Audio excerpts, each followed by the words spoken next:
આપણી પાસે માન્ય વડાપ્રધાન શ્રી હર હંમેશ એ આગળનું વિચારી વિઝનરી લીડરશીપ છે આપણી પાસે, આગળનું વિચારીને હર હંમેશ કામ કર્યું છે.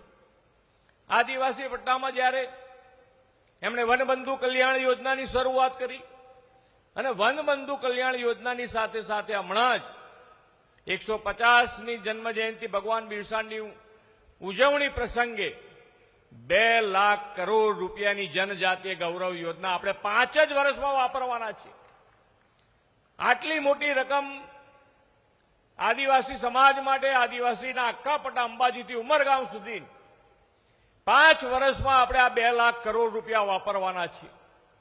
અહીંયાથી હમણાં મંત્રીશ્રીઓ પણ કહેતા હતા એમ જ કે એક વર્ષે 35,000 કરોડ રૂપિયા વપરાશે આદિવાસી પટ્ટામાં. તમારે જે બાકી હોય એ તમારા વિસ્તારમાં, જિલ્લો, તાલુકો, ગામ સુધી તમારે જે પણ જરૂરિયાત હોય એ જો આયોજનબદ્ધ રીતે કામ લઈને આવશો તો એક પણ કામમાં અમારી ના નહીં હોય, એ કામ તમારું પૂરું કરવાની અમારી તૈયારી હશે.